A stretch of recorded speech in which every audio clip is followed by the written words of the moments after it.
Welcome everyone to the fourth game of the FIDE World Championship 2024.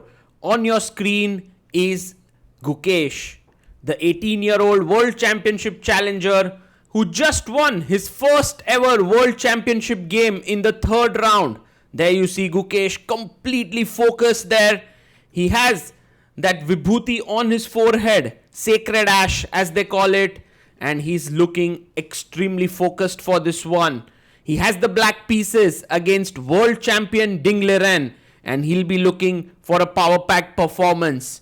Gukesh must be feeling like a confident man after his win in the last game, and there you have Ding, who's also looking very focused. He comes in, shakes hands, and adjusts his chair. Ding had a rest day to get over his loss and also feel better and come prepared with the white pieces. He adjusts all his pieces. Look at him there. Just getting all the pieces in order. As a chess player, you want your bishops to be looking in a specific direction, knights to be looking sideways. You can see how Ding has placed his knights looking sideways, and so has Gukesh.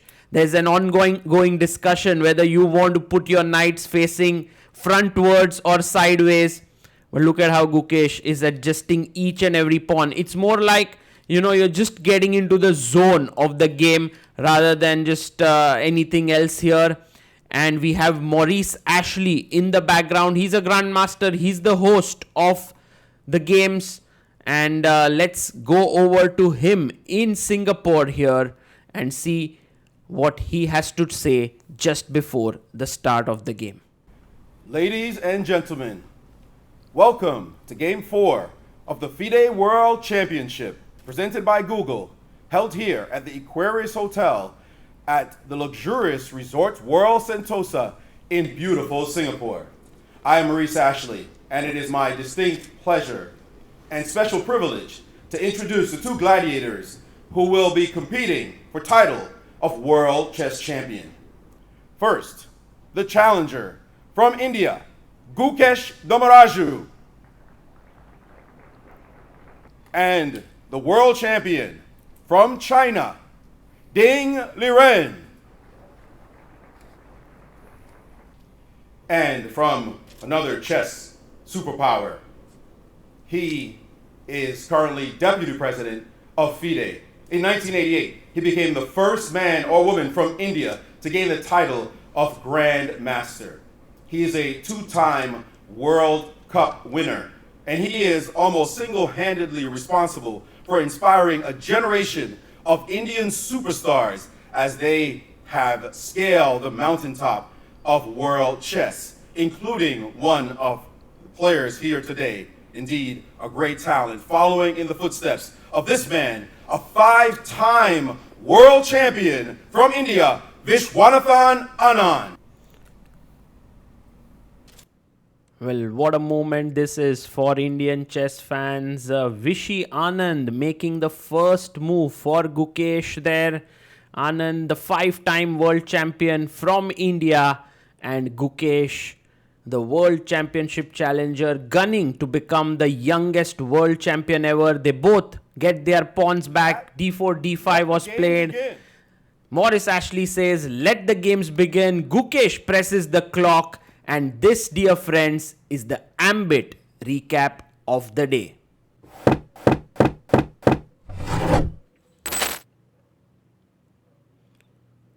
Ding Liren opens the game with knight to f3. And this is a surprise because he played e4 in game 2. And now knight to f3, Gukesh pushes his pawn to d5, and now e3 played here by Ding. He hasn't yet committed his D or C pawns. He can play C4 next. He can play D4 next. He gets up from the chair and goes to the resting area.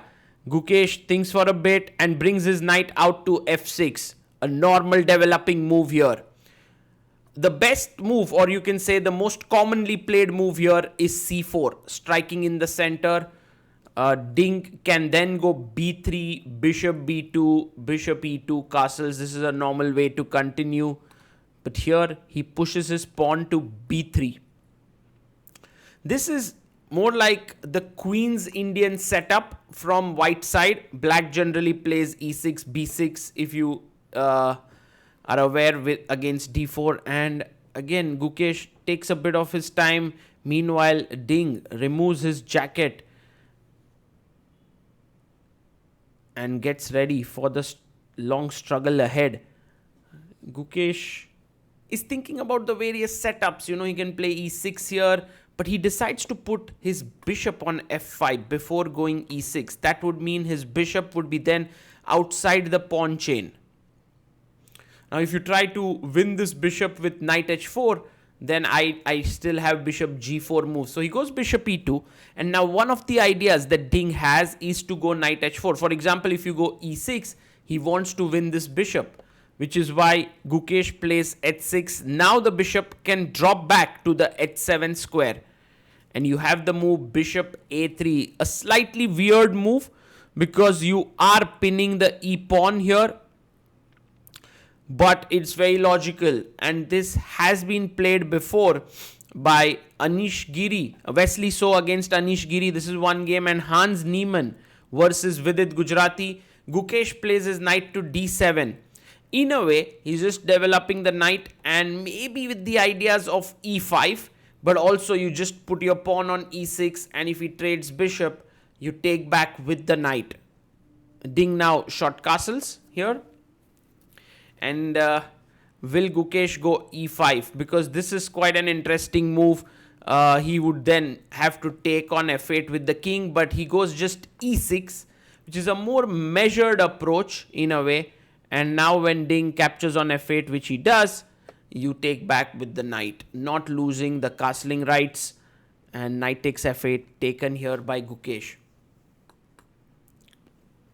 So for now, the position is very solid for black, but white has a slight lead in development, and therefore Ding hits in the center with c4. Gukesh has to make way for his king to castle, and the most natural way is to just play his knight back to d7, which is what he does. This is also the way in which Anish Giri played against Wesley So and managed to win that game with the black pieces. Now, knight comes out to c3, putting some pressure on the d5 pawn. Black is going to castle it out now here. Yes, so Gukesh goes short castles. And will Ding play d4 and play a normal queen's pawn position? No, he first takes on d5. And I think Gukesh will take back with the pawn. He takes back, e takes d5. And now white has a very interesting move up his sleeve, which is b4. And this is what Ding does. He wants to play b5 next to just clamp down these pawns on the queen side. So Gukesh goes c6. And now if you play b5, then black can go c5. Ding goes knight d4, attacking the bishop. This is very interesting. He could have also gone d4 and then with the idea of a minority attack with b5, but knight d4 attacking the bishop. The bishop drops back. It's very well placed on this diagonal. Does white want to play f4, f5, blocking the bishop? Queen comes to b3. Now, with the queen here actively positioned on the queen side, white can play b5, but firstly Gukesh goes knight e5, and his idea is to provoke f4, but Ding doesn't get provoked. He goes a4, and let's see what Gukesh does here. He brings his rook to c8. Fantastic move. Now if you were to play f4, there is this move knight c4, because after take, queen takes, you have maybe some pawn sacrifice with a5. For now, Ding goes a5 himself, trying to clamp down the queen side. But Gukesh strikes back. Now you understand the meaning of this move. Knight e5, rook c8. He wants to gain counterplay with b6, c5 right in the center. Ding tries to now play a little bit conservatively. He goes back with his knight to f3. Knight takes knight, taken by Gukesh. Bishop takes, and now you can't really go c5 because the d5 pawn is a bit soft here. But Gukesh immediately goes d4. He's trying to clarify the situation in the center. If you take here, queen takes d4 would give black a very nice position. So knight goes to e2, putting pressure here. You can go c5 to save your pawn, but Gukesh takes on e3. Ding takes back, d takes e3. Now you have quite a simplified position. The bishop on f3 is well placed, so Gukesh goes bishop e4, trading these bishops. It's a very nice move. And Ding brings his rook to d1, attacking the queen on d8. Queen e7 or queen c7, these both the moves look normal. Queen e7 played here by black, defending the bishop.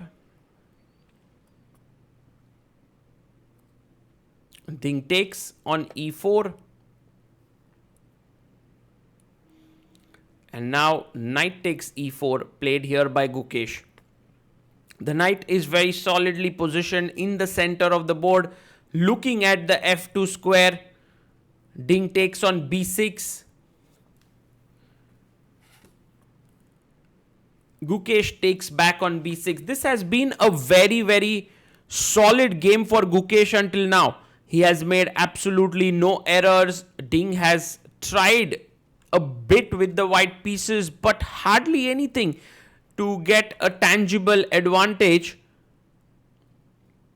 And if this is the trend with which this match continues, where Ding does not get much with the white pieces and then is put under pressure with black pieces, then that is advantage Gukesh. Knight takes knight. Queen takes knight, taken here by Gukesh.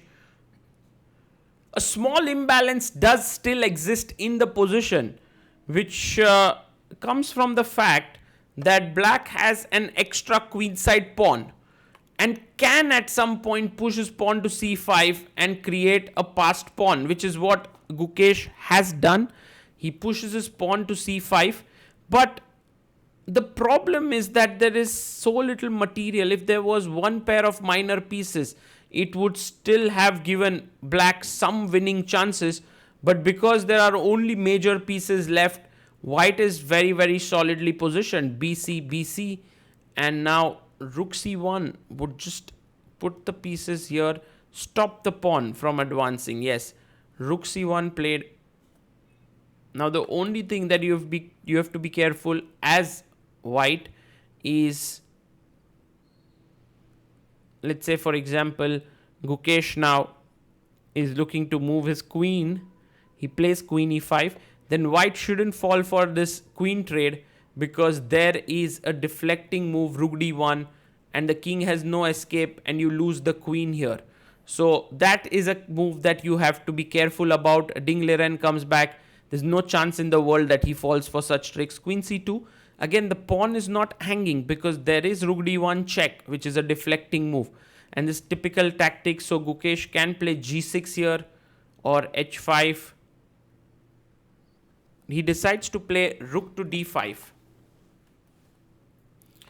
And this rook now defends the pawn on c5. g3 played by Ding. And Gukesh plays his pawn to f5. A slightly curious move, but I believe that he was not happy that e4 was coming in. So he played f5. King comes up to g2 for Ding. And now black can actually trade queens. Queen check, takes, and then rook e5. Black is okay here, but Gukesh goes king h7. He's in no hurry to trade anything and wants to just wait. Ding now plays his queen to c4.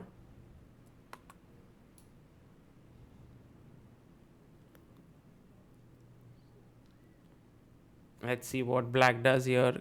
Queen d6 played here by Gukesh. Pawn to e4.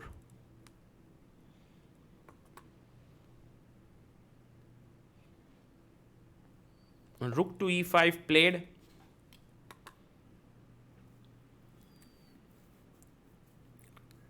He takes on f5.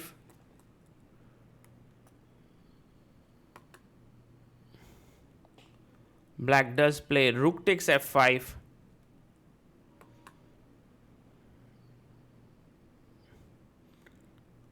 And now queen e4, pinning the rook here. And black can just play queen to d5, trading queens. Yes, Gukesh does that. He brings his queen one step up, offering the trade of queens. Ding takes it. Rook takes d5.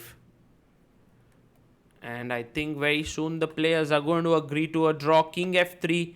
This has been an extremely solid performance by both the players, but definitely slightly favorable result for Gukesh because he was playing with the black pieces. The scores are tied right now, 1.5, 1.5. With this draw that is incoming, it will be 2-2 with Gukesh having the white pieces in the next game and chances to press check here. Now the king can go upwards, but then rook d2 attacks the f2 pawn and f4 is met with rook d3 attacking the g3 pawn. So Ding comes back to e3. He doesn't go forward. Gukesh comes back, defends the pawn. Ding comes up. And I think the players are now ready to repeat check. This is move number 40 already reached here. King e3. Rook d5. King e4. And check. And they agreed to a draw with a threefold repetition.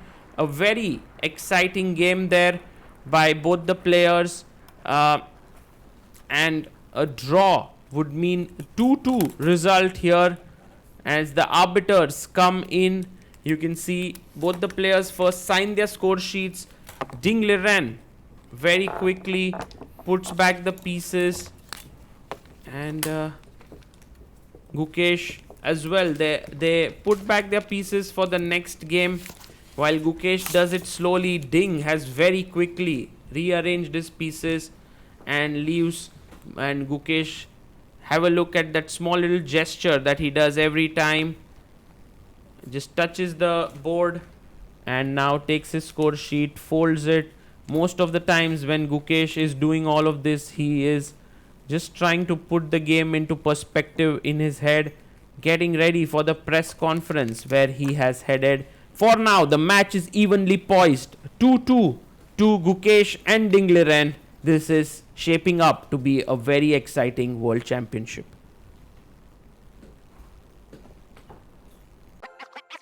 This December, the world's top chess minds clash in the heart of New York City at the FIDE World Rapid and Blitz Championship. Witness world number one Magnus Carlsen and other stars from across the globe. Rapid and Blitz, chess in its most thrilling form, unpredictable and unforgettable. Fast moves, tactics and blunders, and moments that will keep you on the edge of your seat. Witness the pinnacle of chess excitement. Get your tickets now at worldrapidandblitz.fide.com.